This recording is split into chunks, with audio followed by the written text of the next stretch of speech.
after-school programs and tournaments and summer camps. The league is keeping the great sport of tennis accessible to communities throughout the city. And not only do these tennis programs give our young people a fun way to stay fit, they also teach them about sportsmanship and perseverance and dedication, all qualities that really are going to make a difference in their lives later on. They will become better athletes, better students, and most importantly, better citizens. And maybe the best part is that the elite programs are all free of charge, including the tennis rackets. And that's why your money today really is so important to make a big difference. Now, there are a lot of people to thank for the league's ongoing success. And at the top of the list is its founder and chairman emeritus, Skip Hartman. Nice round of applause. Let me also acknowledge another huge supporter of the New York Junior Tennis League, and the only mayor who could ever hit a top spin forehand between his legs, David Dinkins. A little known fact is that he shares a birthday with Arthur Ashe. I guess you were supposed to be a tennis player from the day, well, not conceived, but born, at least, from that day. Most importantly, all kidding aside, David has always assured that his love for the game also benefited the entire city. And when the U.S. Open was considering moving out of town in the early 1990s, Mayor Dinkins made certain that the world's highest attended annual sport event stayed put in Flushing. And today that tournament really is a big part of why New York City is America's #1 tourist attraction.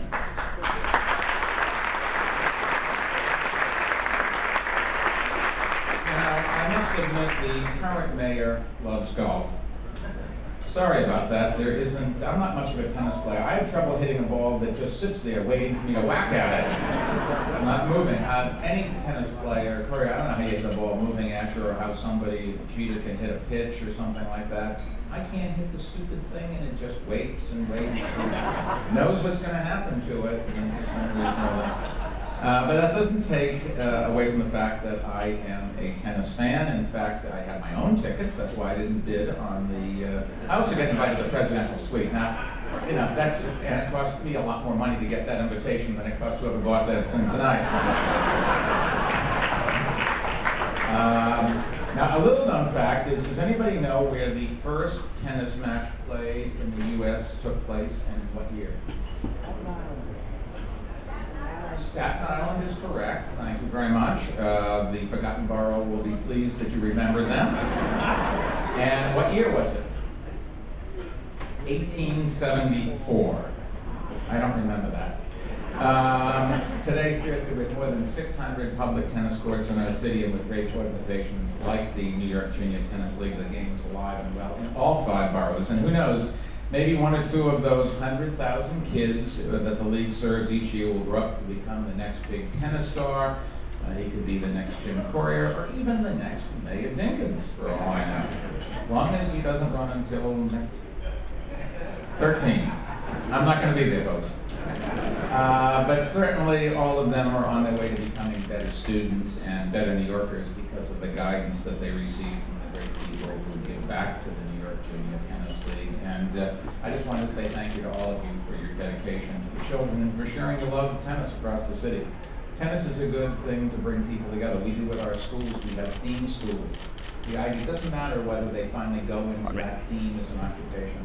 The issue we have is getting kids to be excited and interested and come to class and learn how to get the skills that will give them the opportunities to pick many different careers. And if you are a good tennis player as a child, you're going to have a chance to participate in lots of different sports as an adult. Obesity is one of the worst problems we have in this country. It is the only public health issue that is getting worse, not better. It is particularly prevalent among kids in poorer neighborhoods in our city, which is why we should sometime find some ways to stop the serving of full sugar drinks and getting paid for with food stamps, which is just an outrage. We're not one of the moderators that wasn't happy about that, but that's okay. This is one of those things that we should all have a smile on our face for coming today and for supporting this. You make a big difference and you can have a good time doing it. I'd also want to thank those that did in the auction.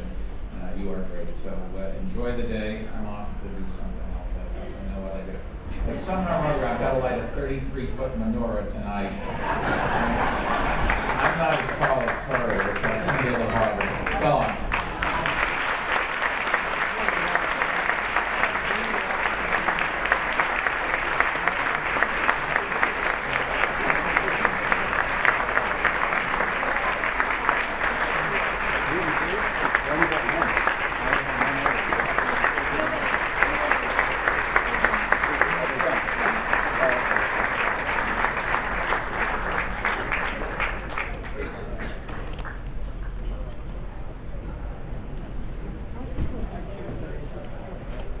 Hi everyone.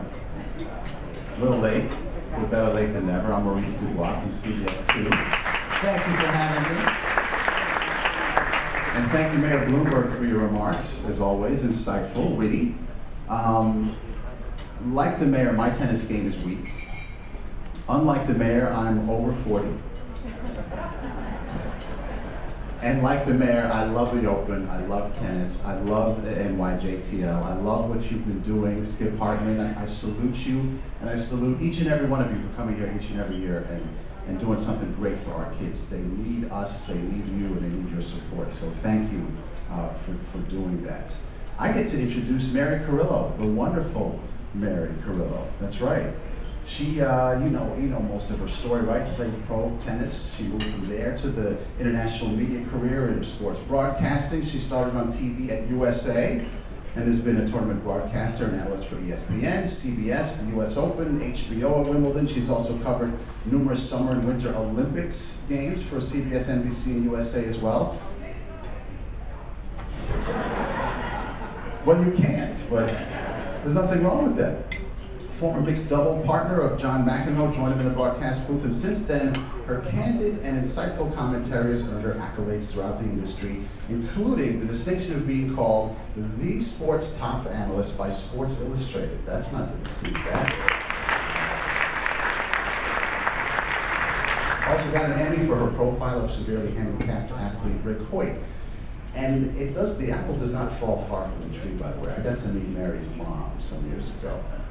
And her mom, wonderful. Well, it's a love affair. We love her back. But my wife and I asked her, what's the secret to such a long and happy marriage to her dad? And she said simply, you gotta dance together in the kitchen in the socks. That's what it's about.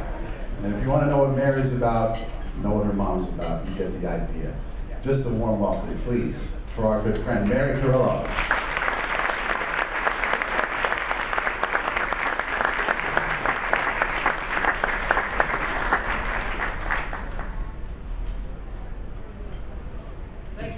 Maurice, I gotta follow this guy, I gotta follow the mayor, Lauren Torres, you just knocked me down. That was great. All those kids in that table back there, you did great. But you get notes and everything. I got nothing, so I'm just gonna, I want to tell you, I love this organization. I'm very proud to be here. I wasn't supposed to be in New York today, but Sarah Fornachari told me that it was the 40th anniversary. And Carrie, I remember Carrie Leeds. He was a nice kid, you know, about the same age. Very fine junior tennis player, beautiful game, just a nice kid. So this means the world to me that this is happening in his honor. And Skip Hartman, he and I go way back. He's done so much good work for so long. And when I heard I was going to give the award to Jim Curry, I said, yeah, I'm coming up. I'm in. I'll tell you a Jim Curry story. He was about 19, 20 years old. He was playing at a tournament. I think we were in Indy, and he was good. I mean, he was a good player, and he was about to go to a children's hospital to do some. You know, he was going to go and see the kids and talk to them. And I was working for ESPN at the time, and they wanted to follow him. So, and he had said no. He could be a little snarky at the time, frankly. He was a little flinty character back in the day, as I recall. And he said no. So they said, Mary, you know, you've known him a while. Go ask him if he can come. So I said, you know, if he'd like to come, this sounds like a nice thing. You know, we would love to shoot that. No. Why not? I don't want cameras there. I just want to do it myself. And I said, yeah, but Jim, I tried to give him the whole routine.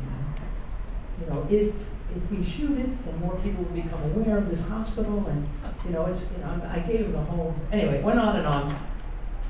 I walked back to my producer, and they're about to load up the truck. We're going to take our cameras to this hospital. And I got this smile on my face, and my producer says, "Oh, that's great." He said, "Yes." I said, "No." He said, "No," repeatedly. And the producer said, "Well, why are you smiling?" I said, "He just doesn't want to be a cheese ball, And I just liked that about him. He thought he wanted to do something privately and quietly, and I really respected that. And what has happened over the years is Jim is one of those examples of athletes, and I've known a lot of athletes in a lot of different sports, and a lot of them grow older, but not every one of them grows up, because no one makes them. If you're a big star, if you're rich and famous, you get to do whatever you want. And Jim didn't do that. He just never went that route. I knew that day that this kid had a lot going on in his brain pan, and he thought about things. And as he grew older, he got better coached, and his game became much more interesting, and he was always a great battler. His arm wore out a lot earlier than his heart ever did. But his heart keeps beating for this sport. And I think it reminds me of the late, great Arthur Ashe. I mean, Jeannie's husband was the same way. This was a very bright man who had so much energy and so much enthusiasm and could have pointed it anywhere. And he kept pointing it at this sport. And Jim's one of those guys who's done that too. He could be doing all kinds of stuff, and he's certainly capable of it. He keeps putting his own skin in this sport. And now, a lot of you know that he's taken, after 10 years on the job, Patrick McEnroe has handed off the Davis Cup captaincy, and Jim has taken over the reins. And Patrick was such a classy, thoughtful Davis Cup captain, and we're going to get the same thing from this guy. So anyway,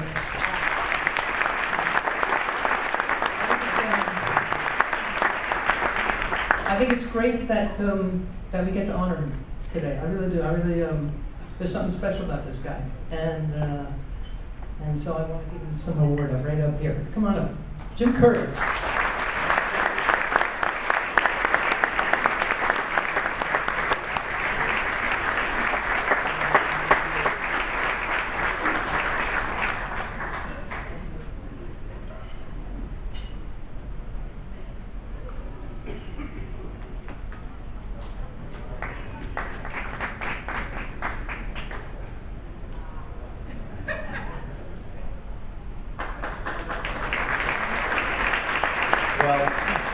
Wow, is that tough to follow? Thank you from the heart, Mary, for your words from the heart. And on a lighter note, I just found out which side's your good side, because you wouldn't go on that side and you said good.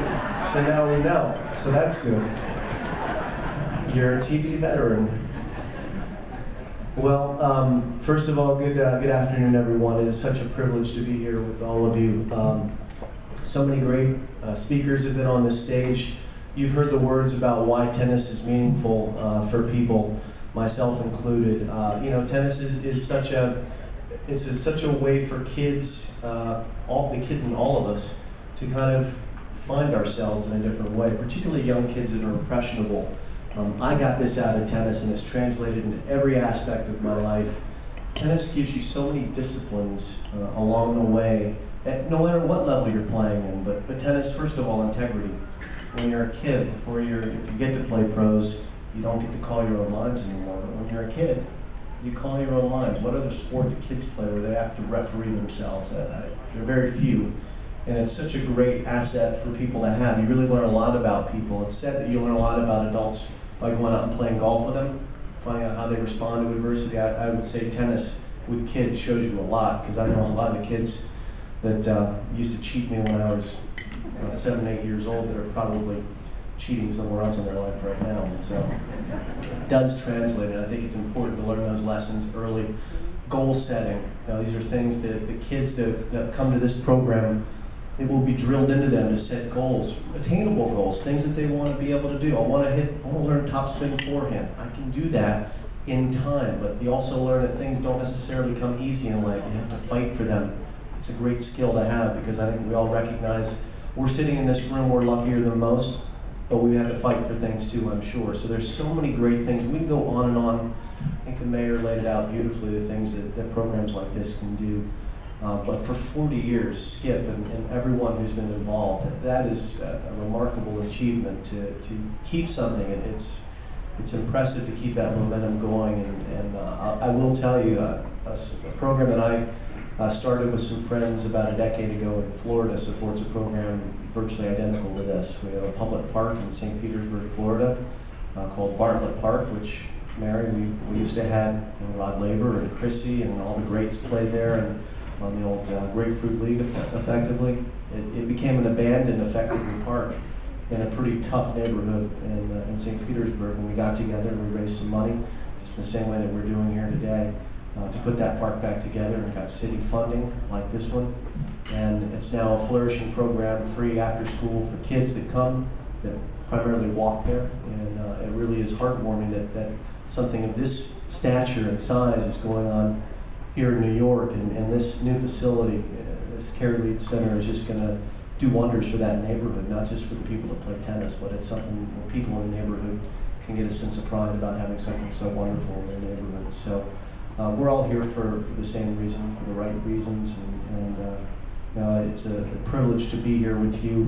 It's been a privilege to live my life in the world of tennis. There's no other place I'd spend my energy. This is, it's given me basically all my friends. It keeps me in touch with my family because I play with them. And tennis is it's a giving sport. So, sometimes to Mary's point, some people can come into the sport and it gives them a lot, and they take it and they don't give it back. And I don't look kindly on that. I think it's important to give back into your sport, to your community, which we're all doing here today. So it's what a privilege to be here with you all.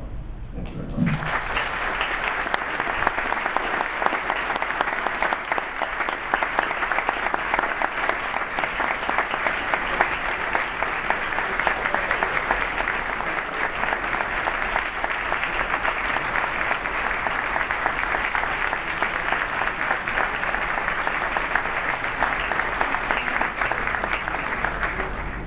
Thank you, Jim. Very well said. Thank you for those words. Speaking of giving back, thank goodness for David Dinkins. I think everyone in this room knows what I'm talking about. Who is giving more to this game in this town than our mayor? Would there even be a U.S. Open in New York City without David Dinkins? We know what role he played in that. That's just part of his legacy. We know his love of the game. He's challenged me many times to play. I refuse. Not going to happen. I know better than that, a wise man that he is. We know about his distinguished career serving as mayor in the city and previous elective office as well, but currently he's a professor in the School of International and Public Affairs at Columbia, and the David N. Dinkins Professorship of Urban and Public Affairs has been established in his name and in his honor. He was also awarded the USTA President's Medal at the 2010 Open.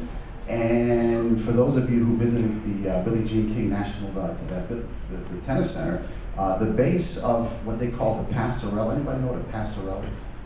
I don't even know what that is. I do. Well, they're calling it a small P, passerelle. At the walkway, yes. It's outside the East Gate. It was renamed the David Dinkins Circle, as well it should be.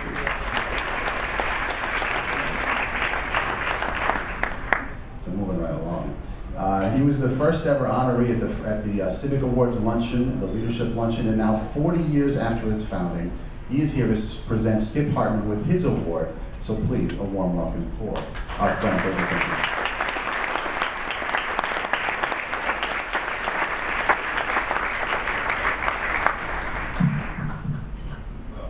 Thank you all very much. It is important that we stay on schedule, you see, because, hi, Jeannie, I didn't know you were here. What happened? I just see the other guy, right? Jeannie Ash is here.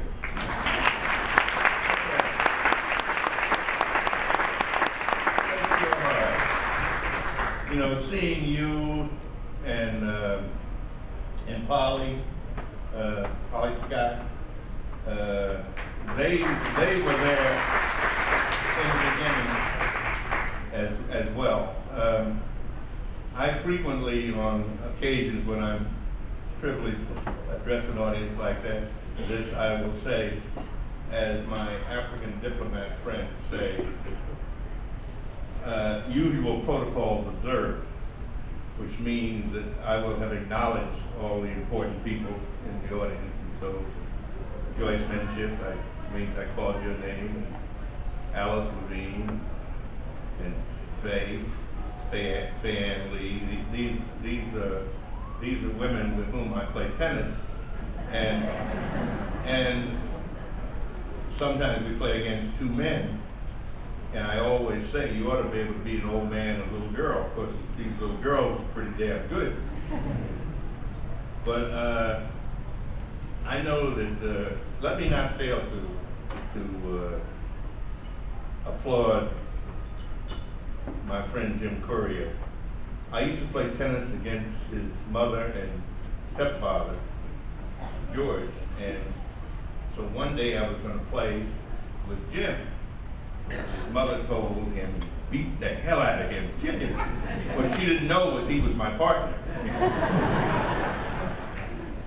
So I agree with the comments made earlier that he's going to continue as our friend Patrick McEnroe did, and will continue a wonderful legacy of the Davis Cup. Now, my friend Skip, he is one of whom it can be said, he says good morning in paragraphs. Some of you will get that on the way home.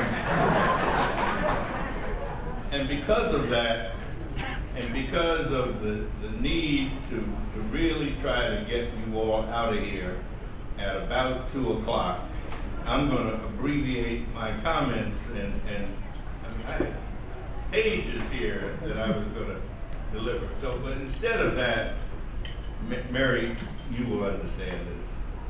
You know, I used to carry pictures of children, not just mine, but everybody else's, and I couldn't get Mary's children until I got her mother to give me photographs. And I'm telling you. So let me just say that Skip is so important. He is, of course, a dear friend, and he's one of the very best friends I have ever had. I was in South Carolina in 1996. It was determined that I needed a triple bypass, and so Skip wouldn't let any doctor come near me until he had seen his board certification. He called Jeannie Ash to get the names of the doctors that had treated Arthur. He's amazing. And he and I played tennis. We didn't play this morning, but it was Jim Courier's fault because he was the MC in the event last night. Wonderful event James Blake has, and but he was so good and I stayed so long that I called Skip to cancel our tennis for this morning. We normally play Tuesday, Wednesdays, and Thursdays at 7 a.m. And people say, how can you play against Skip? I said, it's not hard. We have a handicap system. He gets one serve, and I get 2 points. He serves at love 30, I serve at 30 love. But he gets one serve. That's the key, the one serve. We got this from playing with Virginia Wade, and so we call it Virginia Wade system. But Skip is remarkable. I have known him forever, it seems. I want to mention that his bride, Sarah, and his daughter, Lauren, are here. And in my prepared remarks, I was going to mention the fact that many people don't know that Skip was in the Peace Corps in Chile. And that's where he met Sarah, and they married in Chile. Of course, he's a newlywed, because I say that of anybody who hasn't been married as long as my bride and I, we are looking forward to 58 years come next August.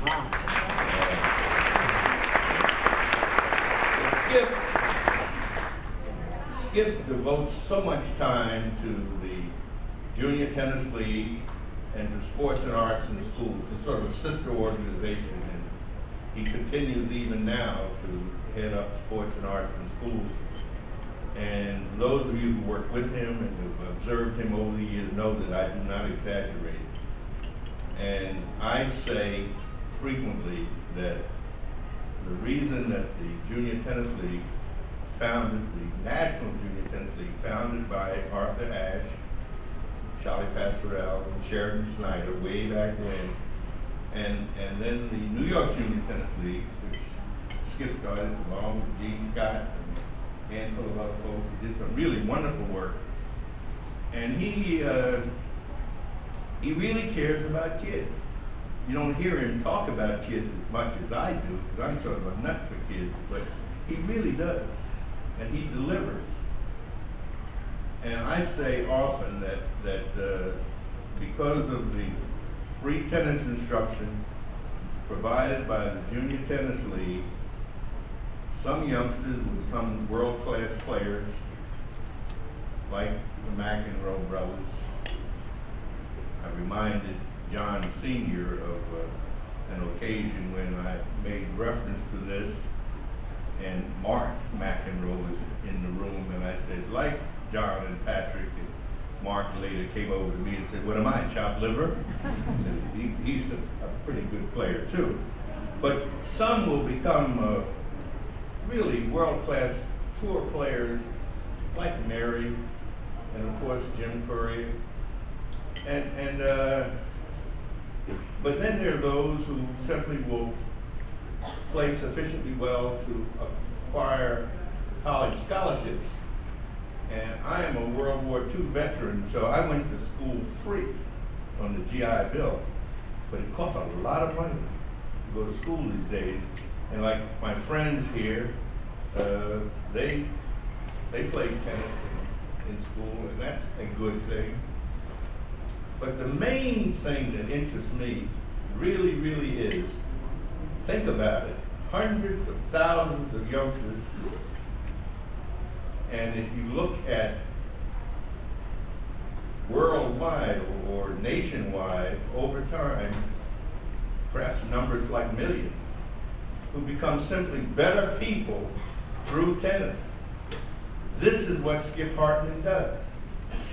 And so it's a real privilege to get to present this award. Come on up, buddy. To my friend Skip Hartman.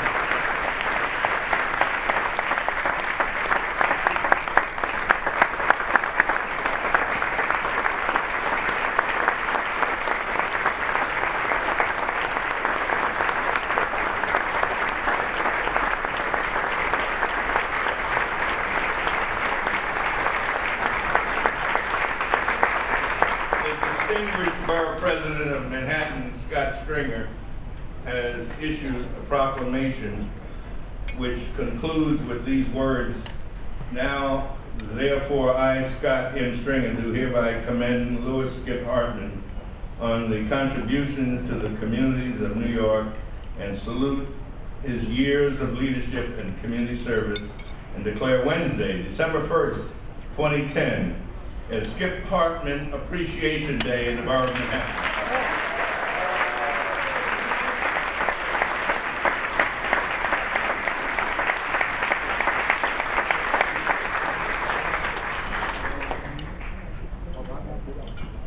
I figure you got about 14 minutes.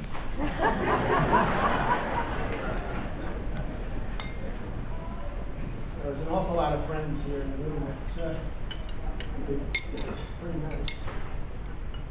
I do want to first congratulate Jim on everything he's done with Senior Tour, everything he's done since tennis, and the job in St. Petersburg. I wish you the best of luck on the Davis stuff.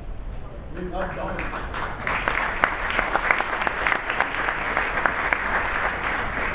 Dave Dinkins is really the best friend anyone can have, and I'm very lucky to have him as a great friend. Jeannie, you didn't say you were coming, but thank you for coming. Sarah and Lauren, thanks for putting up with all my work in this area. Sarah's my first wife, 43 years. Sarah, please.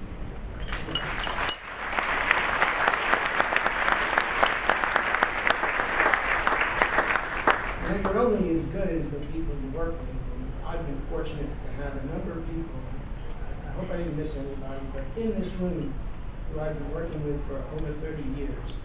I want to start with Jim O'Neill, who runs sports now. Used to run the tennis tournament. I'm just going to give you a bunch of names, but they're in this room, and I want them to know how much I appreciate the way they've helped everything that we all do. Barbara Dillon, who's my controller, Bill Weiss, Alan Strecky, Hector Henry, Gertrude Wilhelm, Steve Schott, Bernardo Vidal. Bernardo is still working at Manhattan Plaza. I met him when he was the pastry chef at Beast on 85th Street and York Avenue in 1974, and he's still working with me today. Isn't that something? I want to thank Tori and Carlos Cuevas, Bob Warren, Steve Simpson, Martin Goldberg for really building a fabulous board. The league is in very good hands, thanks to them. And I think what's happened today is a good evidence of that, Tori. Thank you. And then finally, I also want to thank Dahlia and Larry for their patience and perseverance in helping us and encouraging us to stick with this project and make it a reality, because now it will be a reality. Thank you very much.